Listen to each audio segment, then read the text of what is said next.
All right, this is day one of international business law, and we're going to start off just kind of on some theory. More of a political science-y, kind of theoretical, philosophical, jurisprudential is the right term, idea about what is, when I say law, what is law? I mean, when we look at that word law, what do we mean by that? How do we know that something is a law as opposed to some other rule or way of behaving or whatever? And the reason why I start off with this topic is international quote-unquote law, right, really doesn't exist in some ways. Because when we talk about law, I mean, what's the first thing you think of? I put up here a speed limit sign. But typically when I ask somebody, all right, what is a law? The first thing that you think of is this idea of a rule that has been created primarily through a government body, right? So like a speed limit. A speed limit is based upon what's called a statute, which is a rule that's written by a legislative body. So here in Oregon, that would be a rule, a statute written by the Oregon legislature and then approved by the governor through the normal lawmaking process. That's legislated law. That is law that's created by the legislature of a government. Of course, we have legislatures at the federal level, U.S. Congress, state levels. Each state has their own legislative body. Cities can create law, city code, through their legislative body, which is the city council. So we have multiple layers of government within our domestic legal system. And that's, when we say law, that's kind of what we think of on an everyday basis. Okay, there's a rule that was written by some legislative body, and then as a result, if that rule creates potentially penalties depending on the type of law. If it's a criminal law, of course, it could lead to jail time or other penalties. If it's not a criminal law, like a contract, breach of contract or something like that, that's civil law. But there are also enforcement mechanisms. If you're injured, you can sue through the court system.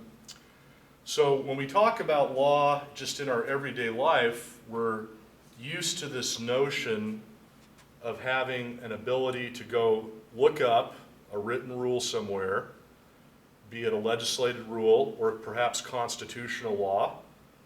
We have the U.S. Constitution, we have constitutions at state levels, we have city charters. Again, we have a source of law that we can go pick up and hold in our hand and read what the law says. We know what the source of law is, and that's just sort of our everyday life. We also have administrative rules, which are laws created by administrative agencies like the Environmental Protection Agency, Federal Aviation Administration. So we have this whole body of law that we're used to on an everyday basis that is, in some ways, it's not simple, but I'm going to use that term just for right now because I want you to contrast that a little bit with this notion of international law and whether or not there really is such a thing as international law to begin with. Because on a global level, we have multiple different countries, a little bit depending on who you ask, about 205 to 210 countries. And each country is a sovereign, meaning each country has the ability to write its own laws, create its own legal system within the boundaries of that country. And we're going to talk a lot about this idea of sovereignty, and that's the idea that a country is run by the government, however it may be structured, and within the boundaries, it's sovereign within its own state. So the idea of international law is fundamentally different when we talk about contrasting the idea of international law with domestic law. Sometimes we call it municipal law.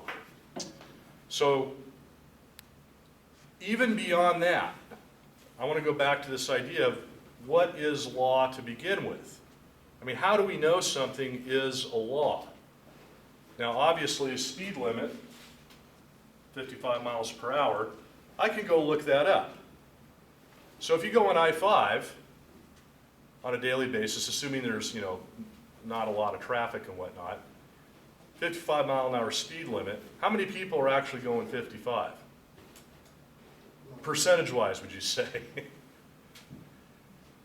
I don't know, maybe 20%, right? Very few people actually drive 55 on Interstate 5, assuming there's no traffic or whatever.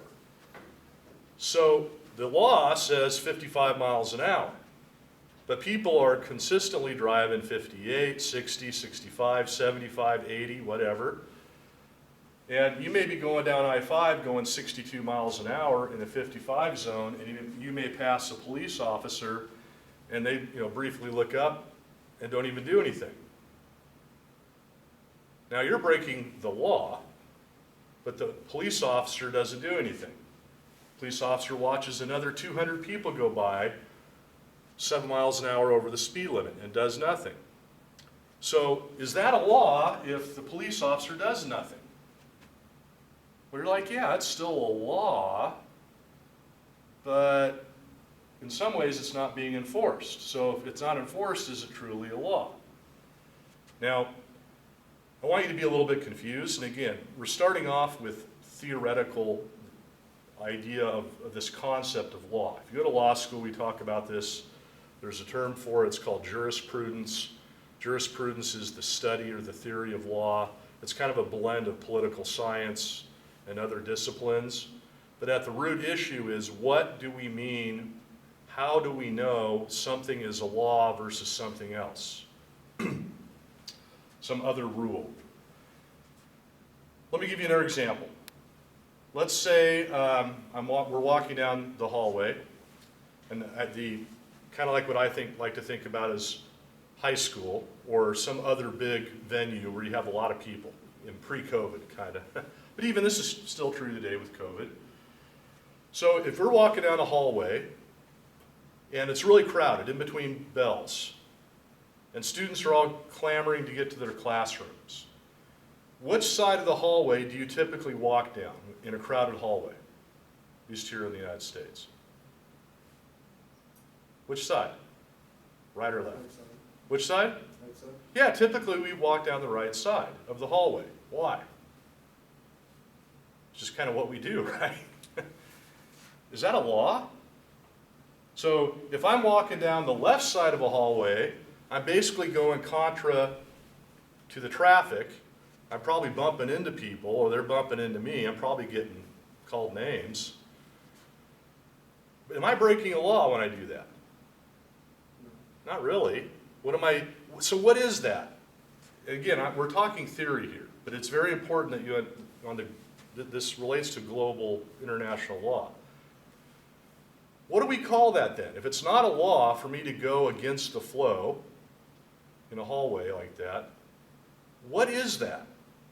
Is it a societal thing? Kinda, right? There's a term that we're going to use in this class called a norm.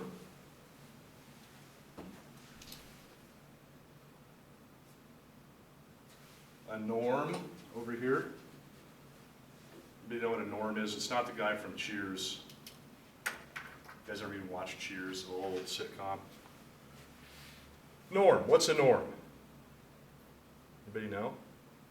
It's just something that most humans just do. Yeah, okay, so a norm is basically a way of behaving. It's like what we do, right? So the word normal comes from that. That is sort of just what's everyday, what's normal. So a norm, we use this term in international law quite often. Eventually we'll get to what's called a peremptory norm.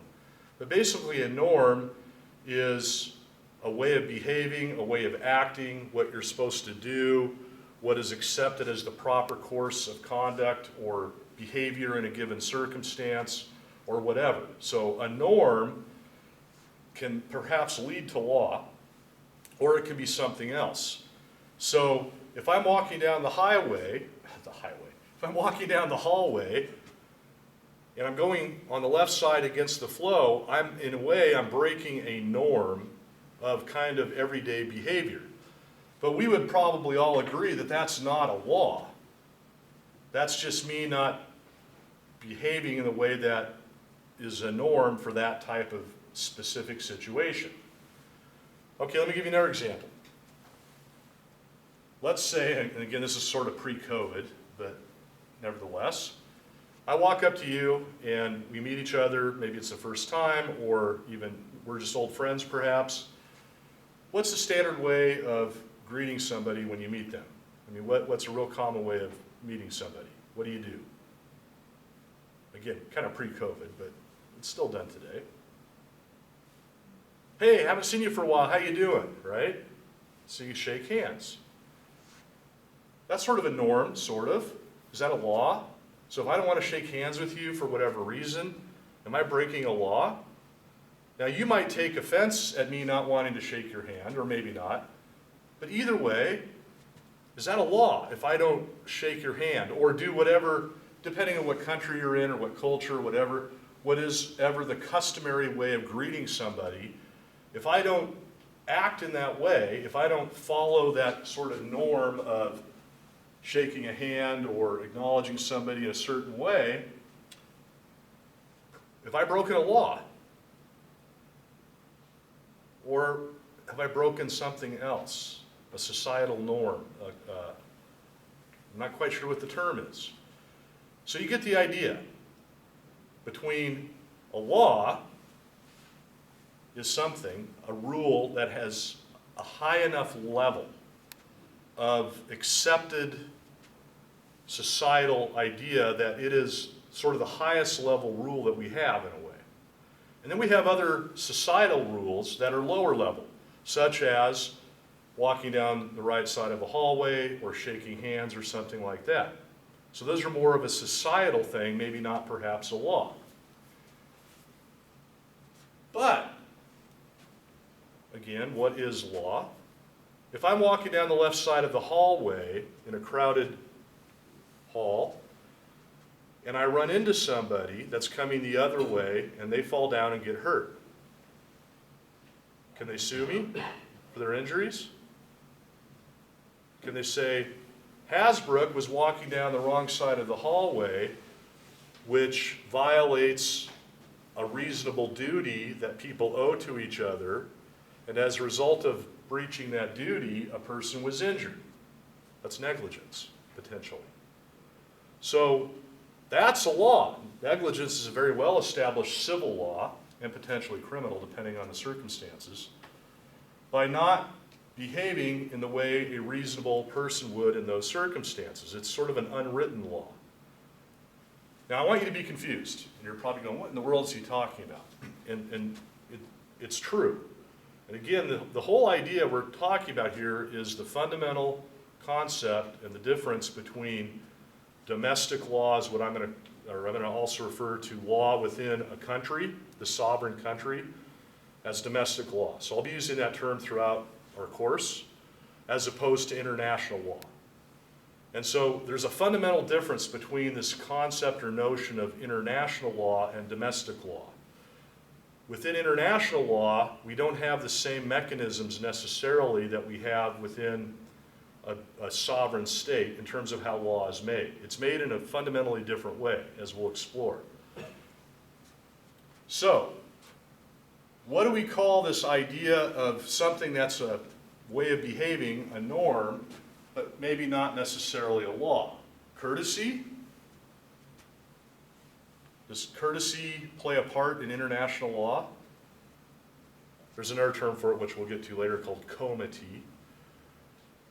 Let's say you're a diplomat, and we're going to host a conference of ambassadors from various countries, and we have multiple different cultures, and we're trying to work out the terms of how, perhaps it's how fishing is going to occur on the open seas, beyond the statutory or territorial limit of a country, out in the open ocean. Or we're going to be negotiating rules on how international trade will occur, or whatever. It doesn't really matter. But we all come from different sovereign countries. We all have different cultural and social norms that we're used to. Perhaps we have ways that we greet each other that are different from others. Perhaps we you get the idea. So it may not be law, but if one ambassador, or if I'm hosting a meeting and I do it in such a way that violates or is contra to the norm of some of the other delegates and how their culture or their society operates, I may offend them, and that may destroy the whole negotiation on a diplomatic level. So while it may not be law, this idea of courtesy or respecting other cultures or norms or whatever, while that may not be law, it's courtesy, or what we call comity. We may go out of our way to engage or acknowledge, or whatever you want to say, in terms of how we're going to facilitate our diplomatic meeting. Perhaps we're not going to serve certain types of foods or drinks or whatever as a matter of respect. But is that law? Not really. But can it lead to, potentially it could lead to a war if you disrespect a delegate from another country. Not so much anymore, but historically, right? So this concept of international law, I want you to have this understanding, or lack of understanding perhaps, is it's fundamentally different, because primarily it's not like a speed limit. It's not like we can go look up necessarily what is the legislated law internationally, because there is no international legislature. Now, we do have organizations like the United Nations, the World Trade Organization, the European Union, all the different organizations that we have, we'll talk about later on in the course, that kind of look like a legislature, but they're really not. And they're treaties and other agreements that countries enter into that look like legislated law, but they're really not. They're not the same as this idea of a legislated law, and primarily because there's a fundamental difference between international law and domestic law. Now, I'm kind of all over the place here, and I'll wrap this up, don't worry. So, one of the questions we always ask in international law circles is international law really a law, or is it really something else? Are there some rules that are of such a high level that they even go beyond law? And not necessarily rules, but ways of behaving, norms that go above and beyond even legislated law. Like, what is he talking about? Well, let me show you something else.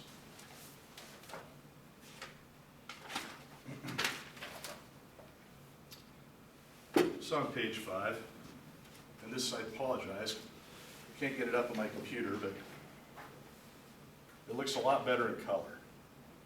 Can you guys even tell what this is? That's a shark, right? This is a coral reef. And you have to imagine that it's nice and blue water and beautiful little fish swimming around, and then there's the shark. Is there law on a coral reef? Is there a legislature? Do all the fish get together like in Nemo? No? But is there law there? Think about it. And what is law? Is there law on a coral reef? Is there law in the forest? Is there law in what we call natural law? There is this idea that, is there a normative or a way of behaving going on in the reef that is kind of like law, what we would consider law? They're like, what is he talking about? Okay. Well, yeah, in a way there is law going on in the coral reef or in any environmental situation. What's the law? The big fish eats the little fish, right? And so the little fish needs to take measures to protect itself, or just as a matter of natural consequence, something bad's going to happen, unless you're Nemo. So the little fish hide in holes, or what do little fish sometimes do if they're not in a hole to protect themselves? Swim in groups, exactly. A school of fish. Now, why do they do that? They do that because there's strength in numbers, but you know, the school of fish are not necessarily going to gang up on a bigger fish, but it makes them, one, look bigger, but two, if they coordinate with each other, it makes it harder for the big fish to zero in on one little fish. So is that a law? Well, kinda. Is there a consequence if you're a little fish and you're just swimming around with no protection? You're going to get eaten. So in a way, that is a law. In some ways, it's sort of the highest form of law. That is the law of natural consequences. That is, if you don't follow or behave in a norm, that will lead to a bad outcome. Now, what does that have to do with international law? Well, one of the fundamental themes of this class is the historical development of how international law has been made and how it will continue to be made going forward in the future. So historically speaking, when we talk about international law, how is it made historically? Well, think of the Romans, the Roman Empire, or any empire in history. How were those rules made? Well, or how are they imposed, if you will? That's called the rule of conquest, which historically, basically, the stronger, the Roman Empire, imposed their laws upon those areas that they dominated. And that's true throughout history as we look around, going back thousands of years. So in a way, it's kind of like this idea of the coral reef, where you have natural consequences going on. Now, there's other examples of this, but which I'll get to in a minute. But I want to show you another picture, also involving a coral reef. Oh, I wish I could get that pulled up.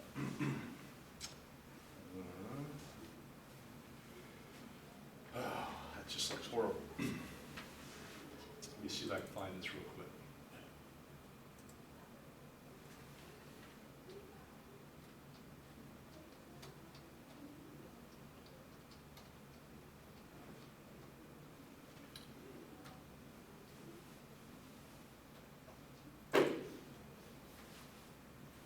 Oh, this will work.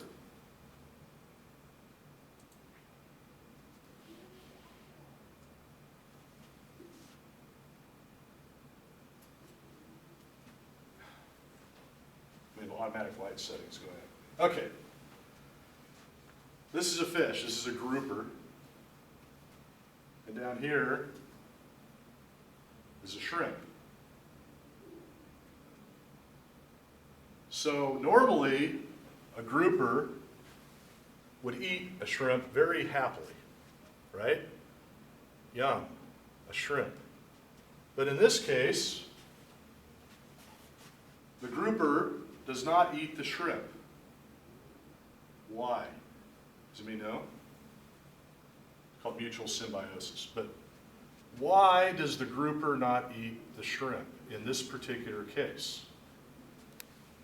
It's like the Eagle movie, like the shrimp's like eating the feet of the fish or something like that. Say it again? It's like eating the fish.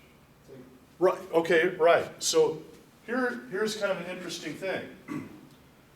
The grouper, of course, is a predator. Could easily swallow that shrimp without even thinking about it. But the grouper does not do so because the shrimp is called a cleaner shrimp. There are various different other species of shrimp that do the same thing. But basically, the shrimp will have its little place on the coral reef, and the grouper comes there, and the shrimp will enter into the grouper's mouth and go in and eat little lice and other things that are in the gills of the grouper and clean basically the grouper's mouth. Kind of like a glorified dentist, right? My wife's a dentist, so the idea is the grouper benefits by not eating the shrimp, even though that's a meal. The grouper benefits from not doing so because the shrimp will clean out the parasites that may kill the grouper, or harm the grouper at least, if not kill the grouper. So the bigger fish doesn't eat the shrimp, or the smaller fish, if you will, and both of them benefit. So that's a mutually beneficial arrangement.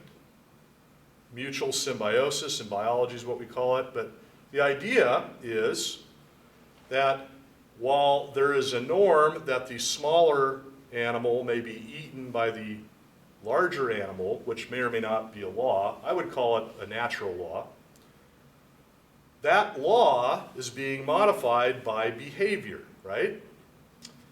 And the idea is that the larger animal, which clearly could dominate, benefits from not taking aggressive action against the smaller because the larger fish, in this case, benefits from not doing so, and vice versa. The shrimp gets a free meal. The grouper benefits by having the parasites removed from its gills. So they both benefit. Now again, is that a law? Well, not really like we think of law, but this happens over and over time as a matter of these species, I don't even know what you call it biologically, instinct. You know, they don't have a treaty that they write up together. They don't have a fish legislature that says the grouper will not eat the shrimp. It just happens as a matter of natural normative behavior, whatever you want to call it. Now, what does that have to do with international law? Any ideas?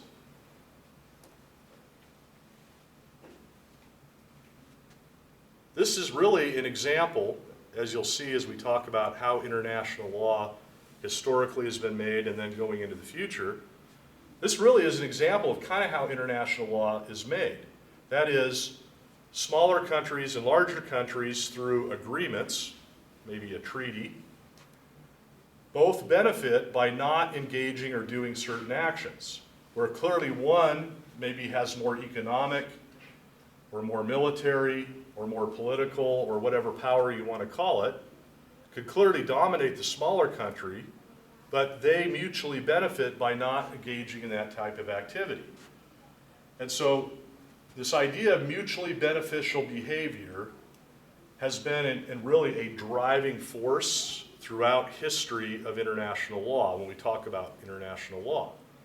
That is, mutually beneficial conduct by sovereigns that they understand if they don't follow through, even though maybe there's not a police officer or other enforcement mechanism telling them what to do, they understand as a result of natural consequence, something bad will happen if they don't follow that norm, that rule or that norm or whatever. So mutually beneficial behavior. So for example, the white flag in a military context. What does the white flag symbolize? Surrender, or it also symbolizes something else before the possibility of surrender. You guys ever seen Pirates of the Caribbean, right? So what happens before a battle? Let's go back to the days before we had, let's go back to knights and all that, cavalry, and we don't have guns yet. So what would oftentimes happen before a battle, historically? The captains or the leaders, the generals or whatever, they would raise a white flag, which prior to a battle signaled the request to parley. What does that mean? Hey, let's try and work this out before we engage in a battle. So they might meet in the middle before a battle ever begun, and the idea was, let's try to talk about it to see if we can get something figured out. Well, if not, then they have a battle. So the idea of a white flag before battle, and then this is also true as a matter of surrender, is that a law? So the idea is the generals meet in the middle of the field and they don't kill each other. And the soldiers on either side allow them time to talk. Why? I mean, why not just kill them? Again, they understand there is a mutually beneficial idea there that respecting the white flag is mutually beneficial. Why? Because number one, at the beginning of a battle, they don't want to kill each other because perhaps they can work out some kind of an arrangement. And part two is at the point where surrender occurs, they understand that if we don't respect the white flag of the other side as a matter of surrender, they won't respect it if we ever need to do so. So again, there's a mutually beneficial idea of a norm that may not be a law, as we would traditionally think about it, but there's this idea of both sides following this rule, even if they may not like it, because they understand that if they ever want to rely on that norm or that rule, a white flag, that if they don't follow it, nobody else will either. And this idea that nobody else will follow it either if we don't follow it is also a fundamental theme that you're going to see as we get through international treaties, the United Nations. It's this theme that's constantly interwoven through what we would call international law. And so there's sort of two themes going on here. Number one is the idea of mutually beneficial behavior. And we see that a lot in treaty law, where smaller countries may join together to form an economic bloc. They may have free trade with each other because it benefits those countries, especially if they're competing with larger countries. And so they have mutually beneficial behavior to help themselves, like a school of fish. Or it may be a situation like this, where there's mutually beneficial behavior between a large country and a small country because they both benefit, even though the larger country could clearly dominate the smaller one. And then there's this idea of law being created over time, because if we don't both follow that rule, even if it's not legislated, something bad will happen to both of us. And then when we want to rely on the rule in the future, nobody else will respect it because we never did so in the past. So these are, again, and I know this is kind of confusing, and I will tell you, even I mean, legal scholars, International Court of Justice justices struggle with this whole idea of what is law, and on an international level, is there really law to begin with, or is it something else? So when I talk about international law, I'm going to go to my next slide here. I jump around quite a bit, so you'll just have to bear with me. So let's get back to kind of, again, international law as fundamentally different than domestic law. And again, domestic law, I'm just going to use a speed limit. The idea of domestic law being that there is a governmental body that has the ability to legislate, as opposed to international law, where we really don't have that. International law is made in fundamentally a different way, although the trend is towards this legislative type idea. So this concept of legislation, let's start there. Does anybody know what legislation, the word means, to legislate, the power of legislation? It's one of the branches of government, of course. Congress is the federal legislature. So what is this idea of legislating? Anybody know? There are three fundamental concepts of government: legislating, the executive, and the judicial branch, like we have in the United States Constitution. Three branches of government. So the legislative branch does what with law? Makes law, right? Writes law, creates law. That's the fundamental function of a legislature. So it's more than that, however. I mean, I could sit down right now, I'm an attorney, licensed in the Oregon State Bar, so I could write a law. I could get my pen out, write down on a piece of paper, I hear John Hasbrook hereby write a law, and this is going to be the code of John Hasbrook, that says that everybody is subject to 100% income tax, and all of your tax proceeds get paid to me, so I can go to Italy next summer on a research trip. And that's now a law, so I pass it out to all you guys. You're like, gonna laugh at me, right? Now I can write what I call a law, but I don't have legislative power.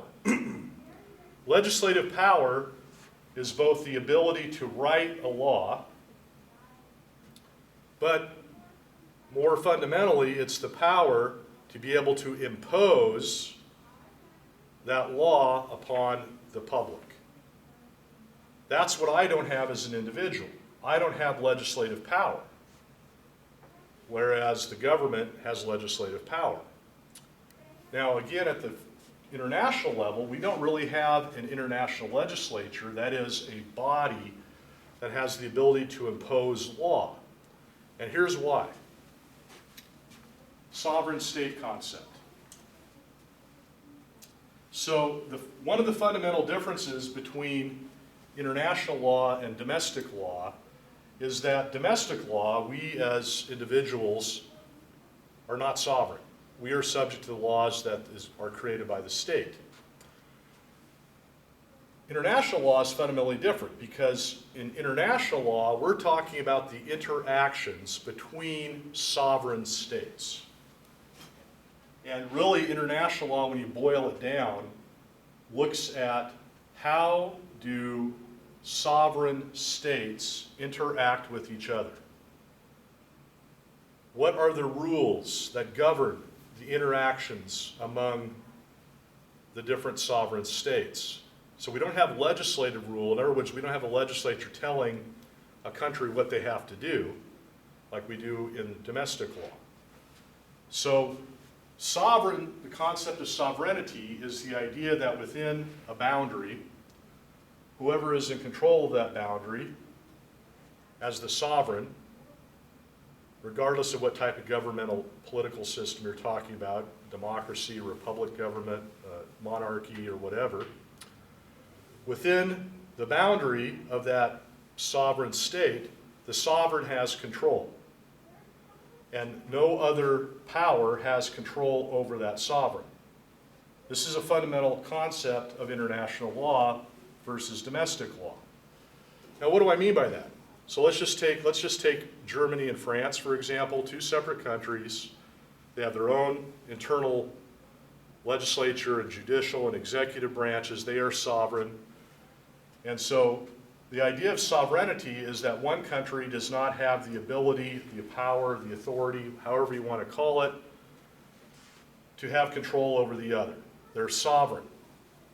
Now, historically, we go back to thousands of years ago. How did you determine a sovereign area? Well, primarily through what could be defended, right? Through military might. And so the sovereign was whoever had the ability to control an area through defense or other use of force. Now, that's changed over time, but that's really where this came from. So the idea of sovereignty is the idea that a country that is a nation that's sovereign, and we'll look at what the international rules are and how we determine that in a couple of weeks, but the idea is a sovereign is not subject to any other power. A sovereign has control over its territory. A sovereign government, as a country, has the ultimate authority within its own territory. And that's the fundamental difference between domestic law and international law. In domestic law, the people are subject to the rules written by the state. The state, when I say state in international law, I'm talking about the recognized international state. So it would be the federal government for the United States is the international state. The state itself is not subject to a higher level power unless it agrees to be, unless it consents. So the fundamental concept of sovereignty is the idea that no state or governing power has control over the other sovereign. Absolute power within a geographical area, strength to control that area, either military or economically or whatever. And that's sort of historically where this idea came from. Now, let me just kind of give you a real world example. Let's go back to, I don't know, the 1300s. And the idea we have, and I'm going to look at what is now Italy. So historically, in what is now Italy, you had city-states. You had Venice, you had Milan, you had Florence, you had Naples, And those, which are now cities of Italy, but historically they were sovereigns. They were their own country. And they would interact with the other city-states within what is now Italy. And sometimes they would go to war with each other. Sometimes they would agree to have a treaty where they'll defend each other if some other power invades them. And we've seen that historically over time. And so one of the ideas of international law is based on this idea of the study of how do sovereigns interact with each other, either on an agreeable level or on a conflict level. So Florence and Venice, for example, very strong powers back in the day. They were city-states. So the leaders would meet and perhaps work out an agreement between the two of them. I won't invade you. I'll agree to respect these borders that you call the borders of your state. I will not send my troops over those borders without your permission. If another sovereign invades your borders, I will come to your aid and defense. And in return, you will do the same for me. And that was an agreement between kings or queens or monarchs, or whatever you want to call, right? The Medicis. And so the idea was that we both have absolute control over our area, and we both agree that we will cooperate with each other on defense, or more commonly on business. In other words, we will agree, let's say I'm Florence and you're Venice, I will be able to send my merchants from Florence to Venice, and I will treat your merchants with the same respect that you will treat mine. In other words, you won't steal all their goods. You will provide them a market access to be able to sell their goods at the public market square, and you won't impose, more than a certain tax perhaps on the goods that are coming from my city-state, and vice versa, the merchant of Venice. So a lot of international law, just by the way, really a lot of it started from merchants, from business, guilds. We're talking historically, hundreds and thousands of years ago, where essentially the monarchies and the city-states and the warlords, or whatever you want to call the political unit, their merchants would agree, without the king or whoever agreeing, they would agree among themselves how they're going to conduct business with each other. So for example, let's go back to the year 1000, or the year 100, or even BC, whatever. Let's say we're ancient Greece and whatever, it doesn't matter, but we're merchants. We have to agree on how we're going to weigh a bag of flour. What unit of measurement are we going to use so that we're talking about the same weight of flour? Maybe we have different mathematical systems, we have different ways of measuring, but we're going to have to agree on some common way to measure a unit, be it liquid or whatever. So the merchants would agree amongst themselves a unit that they use for measurements, and they would agree to follow that amongst themselves across boundaries of sovereign states. That's called lex mercatoria, which is the law of the merchants that goes back to old Rome, even before Rome. So merchants, in a lot of ways, drove the creation of a lot of international law, not because they were told what to do, not because it was legislated, but because it was mutually beneficial. That is, if they can agree on a common way to measure weight, or how payments will be made, or how shipping will occur, then they don't really need a legislated body, because that's what they agree to do mutually beneficially. That makes sense?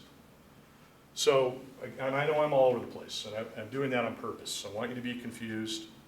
You're going to be confused the whole term, even after the term, about this whole idea of, is international law really law, or is it something else?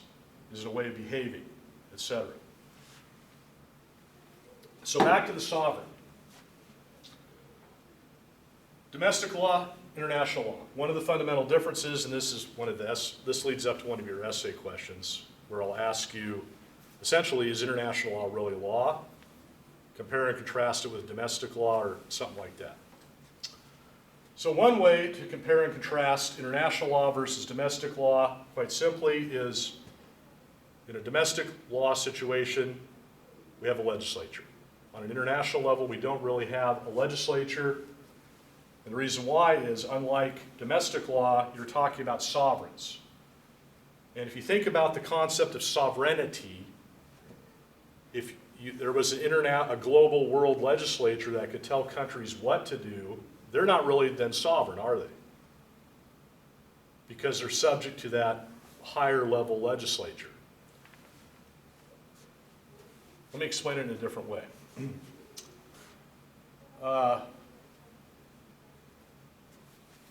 Let's go back to old Rome, the Roman Empire. So let's say that there was a legislature in what is now Scotland that wrote a law that told the Romans that they can't do certain things. They can't take people's property, they can't confiscate food, or they violate the law of what is now Scotland. What would the Roman Empire do if they were presented with that kind of legislated law? They'd laugh at it, right? Because they're like, you don't have the power to impose your law upon us. We are stronger militarily, economically, and whatever. And so they would just essentially laugh at it. So the idea that what is now Scotland would try to tell the Roman Empire what to do, it's just not realistic, because the Roman Empire had so much strength they could impose what they wanted. They're sovereign. Now, we'll come back to that a little bit later on about one of the other fundamental themes we're going to talk about with modern international law versus historic international law. And that is the idea that under modern international law, a sovereign state cannot invade or interfere with another sovereign regardless of their size. Where historically that was just a matter of fact.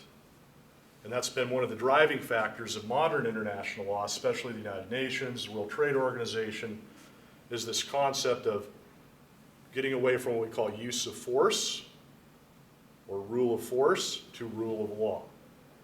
And it's the concept of sovereign states, regardless of their size, are all equal under the eyes of international law. It's one of the fundamental tenets of the United Nations Charter, in fact. But we'll get into that a little bit later on. Okay.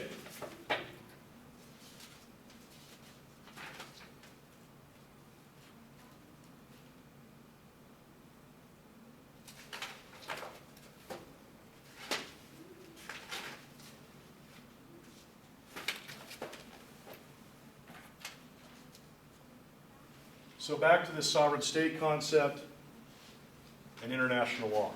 So the idea of a sovereign state is the idea that no other power has control over that area other than the sovereign.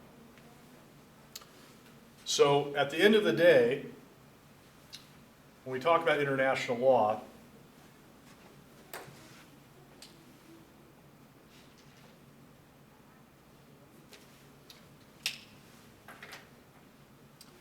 this is a theme that is often relied upon when international courts or other international bodies are analyzing international law, and the idea of sovereignty versus law.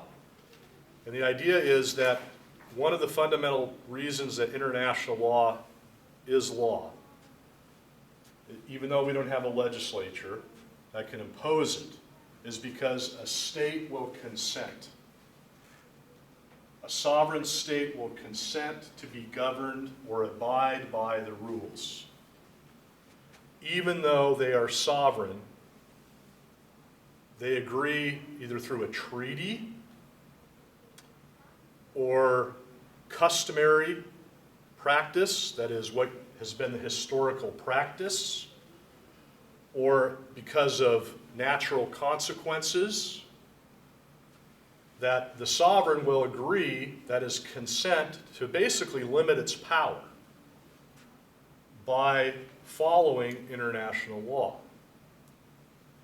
And so consent of the sovereign is a term that we use to refer to this theoretical idea again, that international law is fundamentally different than domestic law because a sovereign cannot be told what to do, but they can consent to agree to behave in a certain way because of benefit that they may receive, or because they want others to apply the same rules to them, mutuality, or because of natural consequences. And so international law, and when I say consent, I mean it either expressly, meaning a country may agree in a written treaty, we agree to the following boundaries, we agree to the rules of weights and measurements, we agree to the rules, even though theoretically nobody can tell us what to do, but we want to follow those same rules. And so they agree in a formal document, or it could be impliedly. A sovereign may essentially consent to a rule by the way it behaves, or does not behave, for example. And that can form, or that can create law. How people interact with each other. We have the same rule domestically as internationally. We call that course of conduct. In other words, what your actions speak louder than words. You've probably heard that old phrase, right? So we have the same idea in international law, where the historical conduct of the countries can create international law, even if it's not written down. I'll give you an example of that.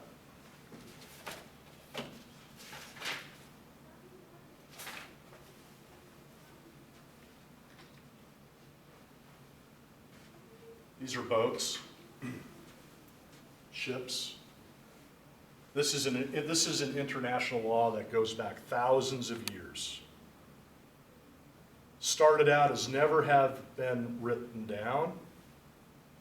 And this is the law, if you will, that two ships that are coming head on to each other, when they meet each other, what do? They both turn right. Why? What happens if they turn left? They collide, right?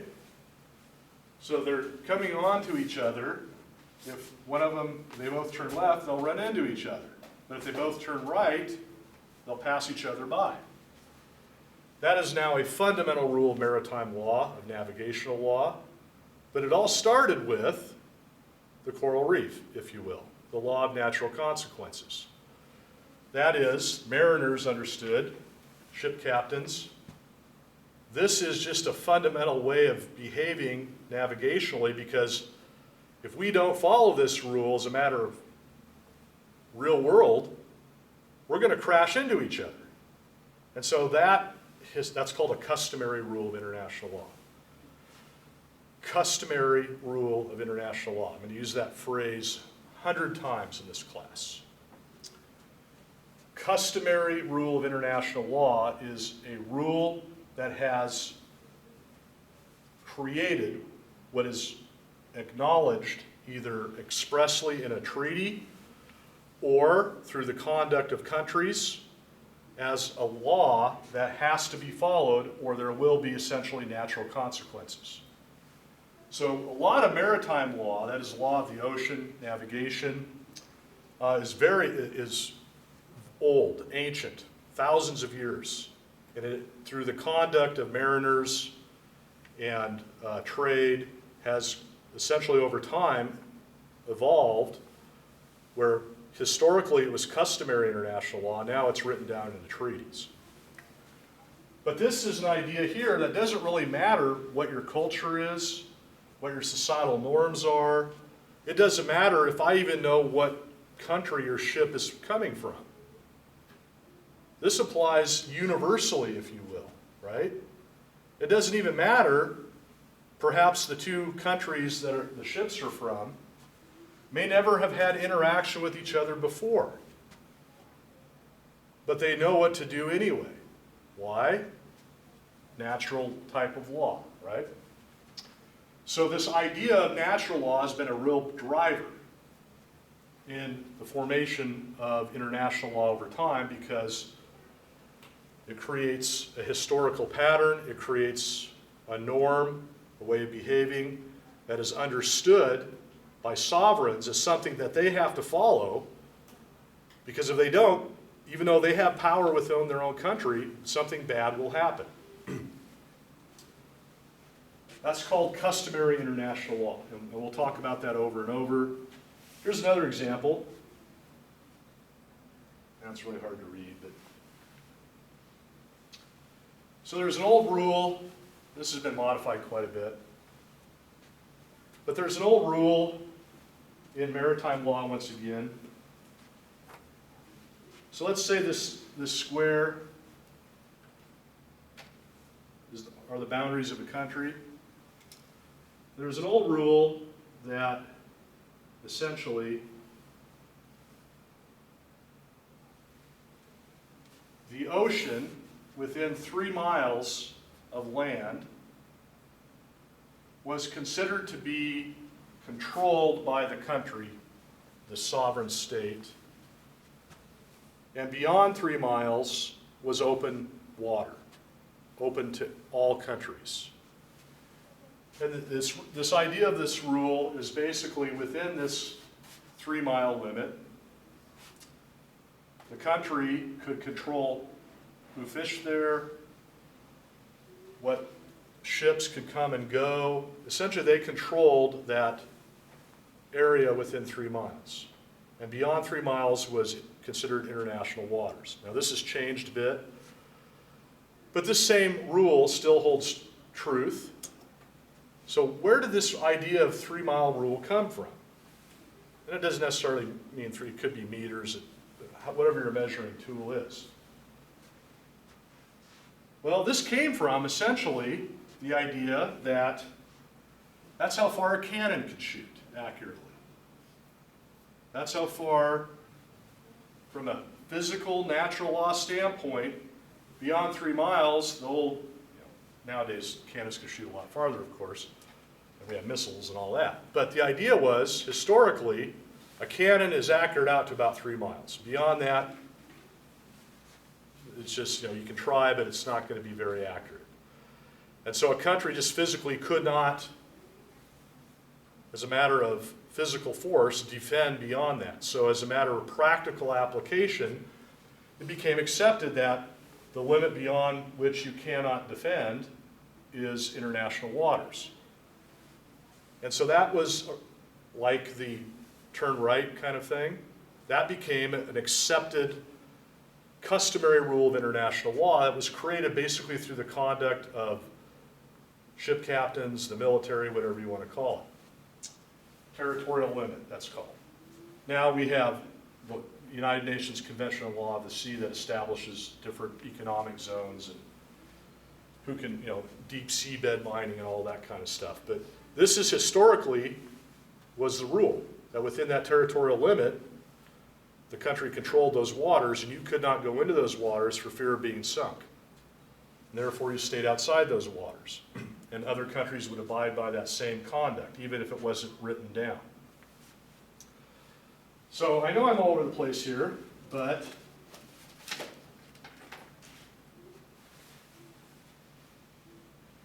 here's the question. I have an essay question on this again. Lots of different ways you can answer this. So if international law, is it really law? Or is it something else? Here's another reason why I asked this question: is international law really law? If I break a speed limit, or I go into a 7-Eleven and rob the 7-Eleven, or I burn down somebody's house, or I beat somebody up without justification, what's going to happen to me? I violated multiple laws there, right? Statutory laws, criminal laws. So let's say I go out and beat somebody up without reason. It was just me being bad. How is that enforced?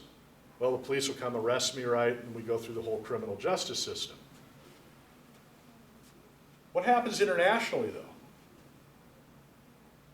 Let's say a country doesn't follow whatever rule it might be.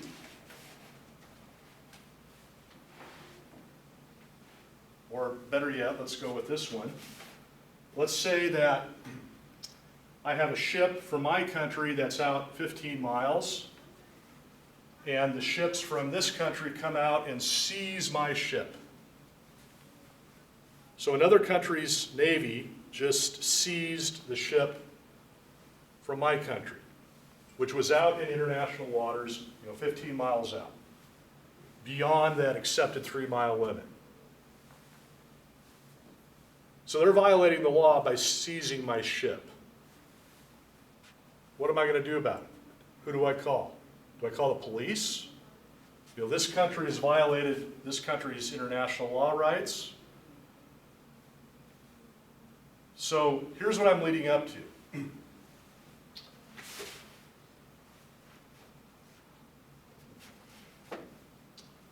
Another fundamental difference or question about is international law really law is this idea of, back to the 55-mile-an-hour speed limit, is a rule really a law if it's not enforced?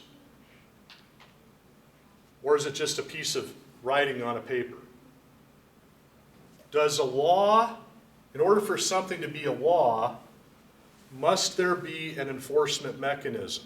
Or can you still have a norm be a law even though there's no enforcement mechanism?